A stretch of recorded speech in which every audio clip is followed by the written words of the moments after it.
I would like to welcome Camilo. Camilo is with Linkvest Capital, LV Lending. Thank you very much for having us. Let me share the screen. Uh, it's been great, the kind of events that you've been doing, and actually show us how everything is changing during this pandemic. Now all these conferences that used to be in person, now everything is on a digital platform. But I think Thank you for that, and congratulations on the success you and your firm has had since this whole situation has broken out. I've been receiving your updates, and you have a lot of great things happening. So I'm going thank to you very be much. quiet and turn this presentation over to you. Perfect. And it is great to do the presentation after Dr. Sagani, because I think we all end up pretty positive about the good news with the vaccine, that he's waiting that everybody will be okay in the second quarter, the positive approach to real estate, and the insight and the positive result with multifamily, which all that information we will discuss it a little bit in this presentation. Thank you for the time. So our presentation, the Linkvest Capital presentation, will be about commercial opportunities and a big part on the private lending arena, because one of our main businesses is doing bridge loans and private lending, and there have been a lot of issues and opportunities also in this arena. I am Camilo Niño, founder and CEO of Linkvest Capital. Linkvest Capital is a co-investment platform for alternative investments. When I mean co-investment platform, is because my partners and me, we co-invest our own capital in the deals that we promote and that we operate. We are not a fund, so that's one of our main differences with other providers of alternative investments. We have a deal-by-deal structure where every investor has control and decides if he wants to participate or not.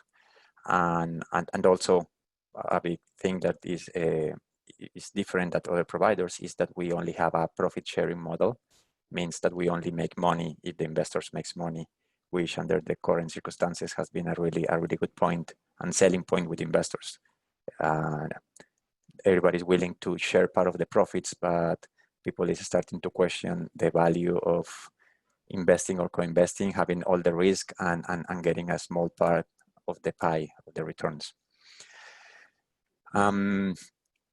So basic points that we're going to discuss: strategy and criteria, the financing deals that we've been doing and that we've been seeing, and how the current conditions and the market conditions, how that is been changing, and how we've been accommodating to the new realities.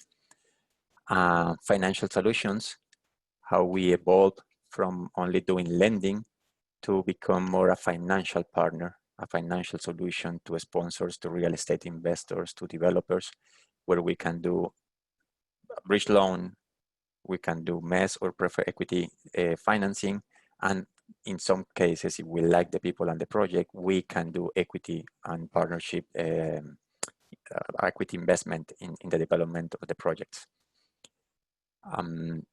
Some comments on the kind of deals that we are looking at and that we are participating in, and how those projects have been impacted by the COVID-19 situation. Some specific submarket opportunities, and that we want to show the audience the kind of deals that we are seeing, that we are getting, and that we are doing. As Michael said, we've been pretty busy because most of the banks slow the decision process a lot, or they just decide not to continue funding other than current projects or current clients. And also a lot of our competition, they stop lending in the bridge lending arena, at least in the size that we do, which is 1 to 15 million normally. So there are a lot of opportunities that we are getting. That being said, our company, Linkvest Capital, alternative co-investment platform, we have 3 main line of businesses. The first one is lending, the bridge lending platform, which means Linkvest Lending. We just created a separate entity because we wanted to be regulated and audited by the state of Florida. So we got the mortgage lender and the servicing endorsement license to be fully regulated. Even though we didn't need it because this arena, the bridge lending arena, doesn't require licenses, we wanted to do it. We have another line of business, which is link-based properties, where we focus on acquiring commercial assets, typically triple net leases, properties that are rented to a national tenant, and it's a triple net lease. And through our lending platform, we were really lucky and we met great people, great developers. They show us that they can do what they are supposed to do. We have a great relationship. We develop a personal and professional relationship. So we end up partnering with them through LB development, which is link-based development, for the construction of multifamily projects. We are focused on multifamily. We've been hearing all day that multifamily is a great product. We do believe that. I think demographics are helping the development of the multifamily industry, and people need to live somewhere. So that's why we focus in partnering in the development, but only on multifamily projects. I want to mention this slogan, or this goal that we have in our company, which is long-term partnerships. And the development of our line of businesses shows that we start with a transaction with the sponsors or borrowers or real estate investors, but our goal always is to develop a relationship, not only a transaction. And that's why we start doing a loan and end up doing a pref equity financing, and after that, and after a couple of years building trust and the relationship, we end up being the main equity partner in the development of some projects. So we think that's one of our main advantages and differences, is that we are not only lenders, we are really financial partners. What we changed or what we adjust after the COVID crisis? I will start with the lending platform. Before the COVID, we did 60 up to 65% loan to value in financing. We did a lot of deals where we liked the property and understood the business, but we didn't follow up that much if they followed through the business plan or not on time, because the collateral was the most important part. And normally we used to get monthly interest payments. What we changed during the pandemic is that we reduced the loan to value. Normally we are doing 55% loan to values. We are not doing normally the 65s anymore for now.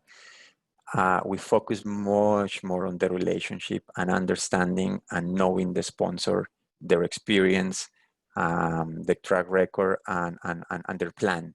Makes sense or doesn't make sense. We start charging prepaid interest because we didn't want to depend on the ability to repay the monthly payment from the borrower or from the developer. So we normally charge 6 to 12 months in prepaid interest, which we think is going to be the period of more instability because of this COVID crisis. So if you have 6 to 12 months prepaid interest, we think we're going to be okay after that period, and things will be stabilizing. We don't know if everything is going to be perfect, nobody knows, but at least there will be more stabilization. So we did change the underwriting structure. We did change the weight to some of the variables that we used to underwrite our deals, but we continue lending. The last 2 months, we did over 20 million per month. Normally, our goal is to do 10 to 12 million per month in new loans. July and August for us were almost a $40 million period. So we are active and we are lending, but we adjust our criteria.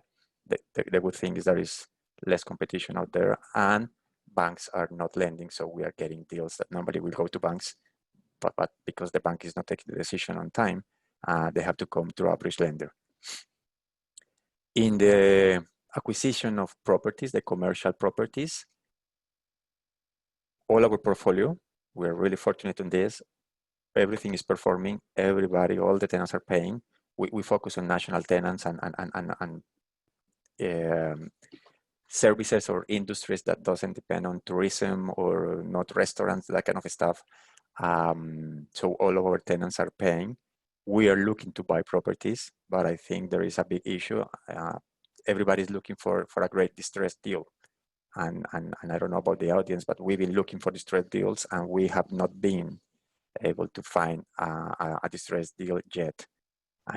Other than hotels and restaurants and bars, we're not touching that.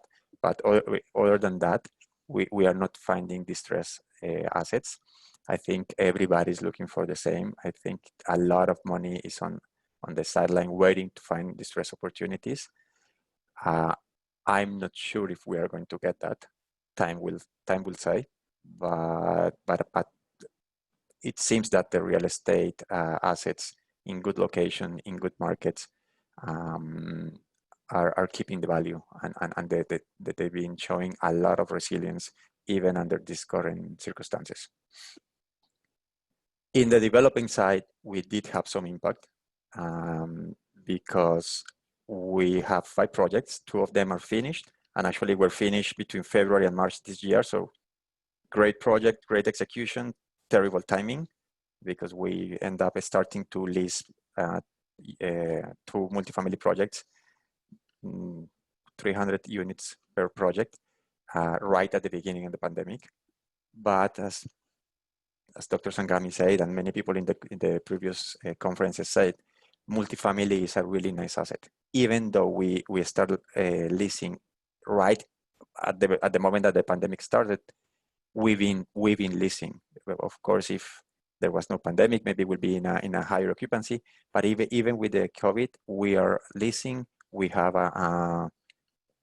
between 40 to 50% occupancy, which in 6 months is pretty good. We are in really good markets, so a lot of demand there.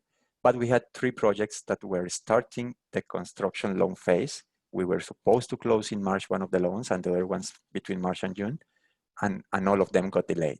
The banks basically stopped or delayed the decision, and we end up losing 6 months.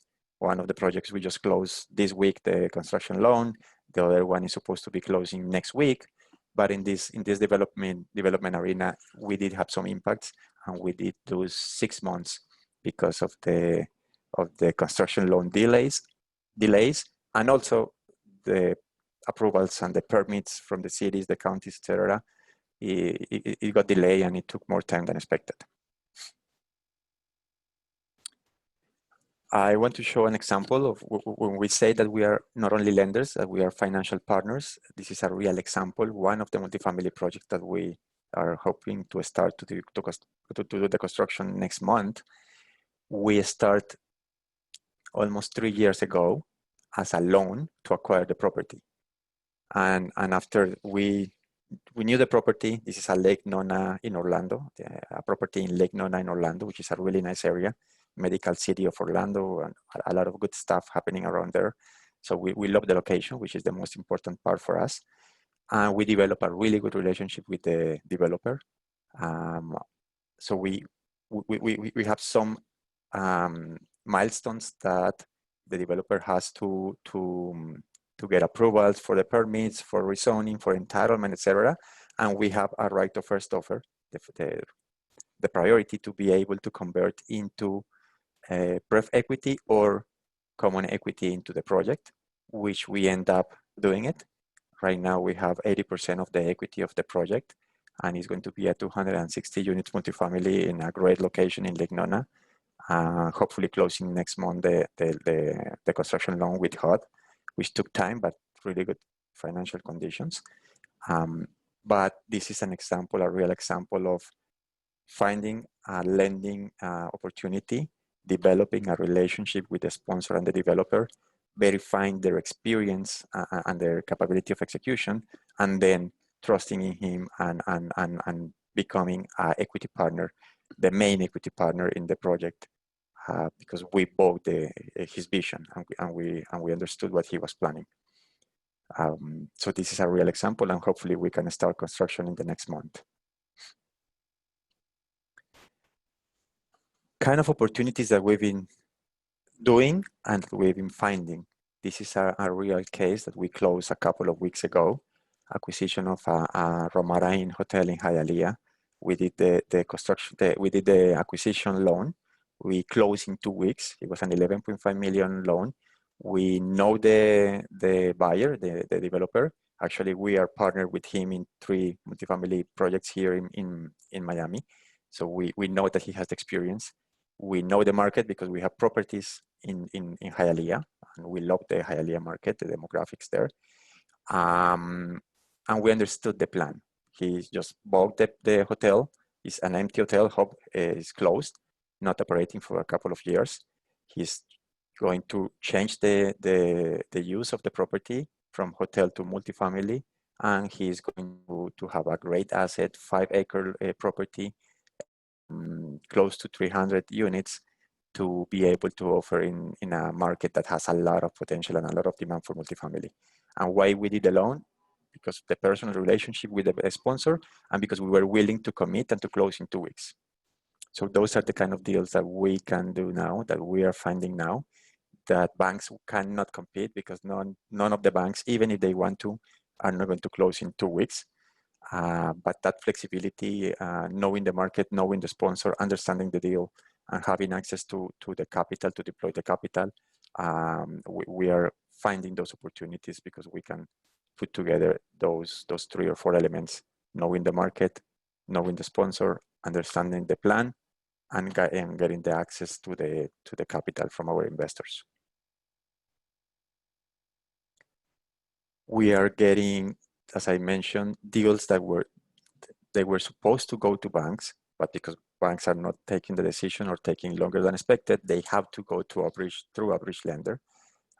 We are focused on Florida and Georgia, the Atlanta area, and we've been having a lot of growth and opportunities in markets like Orlando, St. Petersburg, Tampa, Naples, Miami, Broward, Palm Beach, Jacksonville. So we think there are a lot of opportunities, and we see a lot of opportunities to partner with good developers, great locations, great properties, and we see 6 to 12 months where we will have that gap or that window of opportunity to do these kind of deals. So it's pretty interesting to find these kind of deals now.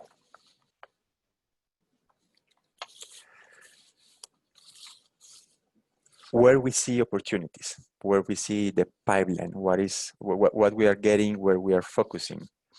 In the acquisition, distress opportunities. But as I mentioned, everybody is looking into that. So that I think is a crowd arena, and it's going to be difficult to find those opportunities. We will be looking for those ones, but unless you have prefer access or direct relationships with either borrowers or owners, I think there is going to be a lot of competition for those kind of distressed assets. So let's hope for the best and think that we can get some access to those type of distress opportunities. But for now, we haven't been able to do it. But we are getting access through the lending platform to great opportunities. The worst case scenario, if everything goes wrong and prices go down and the developer can't fulfill their plan, we will end up with great properties, great locations at really interesting discounts. So that I think is going to be a possibility of getting distressed prices on great properties. We are focusing on doing loans for hotel and retail asset acquisitions, of course, for reposition those kind of assets. Not everybody has experience to do that, but we think there are going to be great opportunities there, and not too many people is doing loans on those kind of properties. Everybody's scared about those properties, but repositioning those assets, we believe is going to be a great opportunity. And if you can partner with persons that have the capability to execute and experience, I think there are going to be a lot of opportunities there. And also vacation rentals and second home projects. With the pandemic, everybody understood that they don't want to be in their house forever. Maybe they don't want to go to a hotel yet, but they are willing to rent a house in Orlando or in Naples.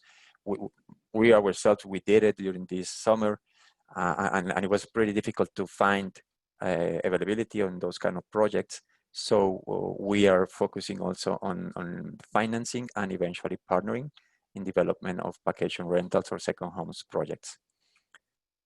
From the developer perspective, continue to focus on multifamily, continue to focus on partnering with people that know, that has experience, has the knowledge of the markets, and knows how to develop a great product for the market. It's getting difficult to find land at the right price, but hopefully we can have access to good locations to continue to grow the development of multifamily projects, which at the end of the day depend on the demographics of each market that you want to focus on. We only focus in Miami, in specific areas of Miami and Orlando.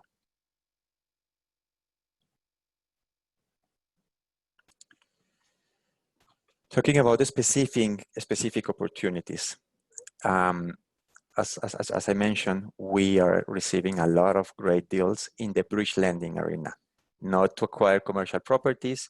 We are not starting new developments. We are focusing on the one that we have. But in the bridge lending arena, we are getting a lot of opportunities. And I do believe that risk reward, bridge lending or private lending with good collaterals is one of the most attractive investments that an investor can get in now, because investors can make the net interest rate that our investors make in loans is between 8 to 9.5%, with participating in a first mortgage, 50% loan to value, getting paid 6 to 12 months interest in advance at closing. So it's a pretty safe investment. And when you compare that with the low interest rate environment, you are getting 3, 4, 5 times more than what you will get in a similar risk investment. So we do believe that the bridge lending is one of the most attractive investments that an investor can participate now, and that's what we are focusing on in the current conditions. And if everything goes wrong, you end up with a great asset at a 50% discount. So anyway, if you were willing to buy distressed opportunities, there you have your distressed asset. But you already know it and you already have a huge discount, which I don't believe, other than hotels and retail, I don't believe you are going to find 50% discount on prices on good assets in the real estate market. Two cases that we are closing this month, sorry. One is an acquisition of a marina in Dania Beach. So we are doing, this is a second phase loan. We already did the first part of the loan last year. The second part of the loan is going to be this year to buy a second marina. We love marinas because it's a monthly rent, really consistent cash flow. It doesn't matter if there is COVID, no COVID, hurricane, not hurricane. Everybody that has a boat needs to have where to put it. So the marinas are a really interesting business. The offer the demand is really strong and the offer is really limited. So we are doing the loan. And also the plan on these two properties is they already got the approvals for rezoning and they're going to be developed into multifamilies. So we like both parts, the current asset operating as marinas and what is going to be developed there, which is going to be the construction of the multifamilies. And we are doing the bridge for the acquisition until they get the entitlements and permits, and then they will have a partner and a construction loan. But in this case, we are doing an 8.5 million loan. We are receiving 9 months private interest. Net interest rate for the investor will be 8.56%, which is pretty attractive. And this is one of the kind of transactions that we are closing, that we are receiving, and that we think are really attractive as an investment. Other market that we really like, Dania Beach, we love it. It's really close by. We are in Miami. So this is close to Fort Lauderdale Airport.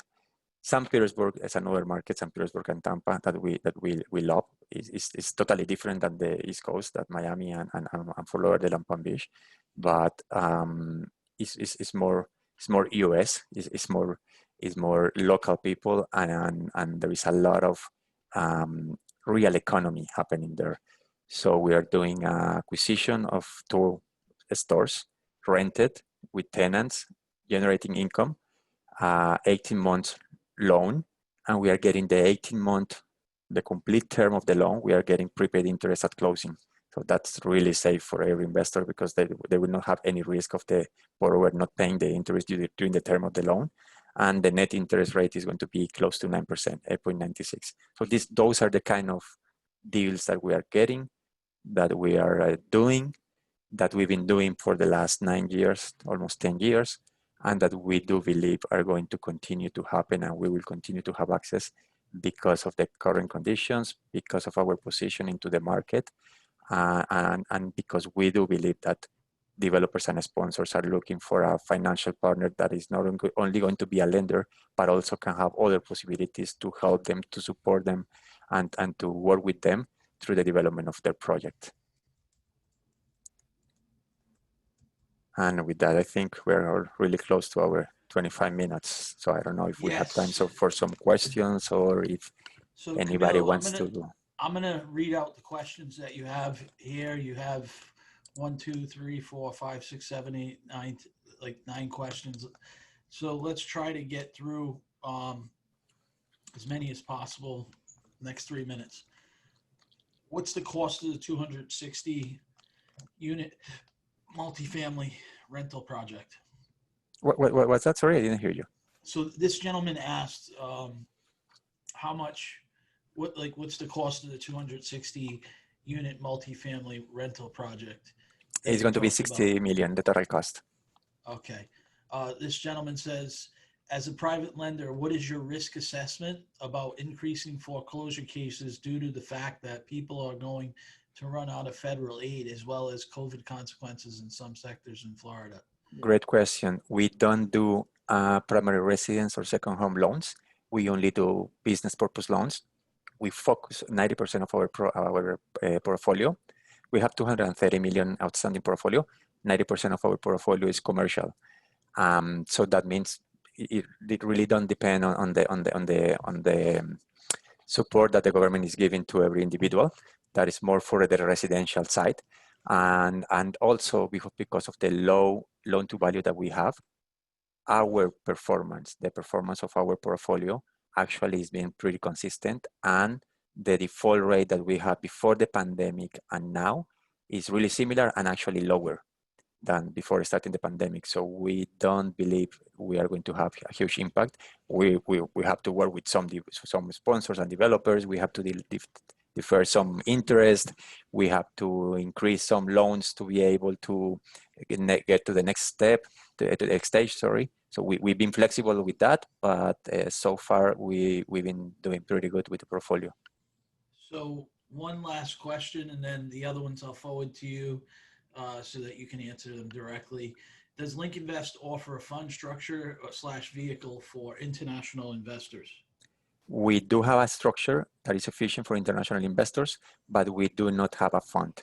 We do a deal-by-deal structure, but within that deal-by-deal structure, we operate similar than funds with the blocker structure. So it's going to be pretty efficient for tax purposes for the non-US investors, which most of our investors are non-US. All right, we're out of time. I want to thank you and congratulate you again on the success that your firm's having, through this whole environment. Congratulations on that. I look forward to having you back to provide more updates. And Perfect. to talk about some of the deals that you guys have in the pipeline. Thank you very much, Michael.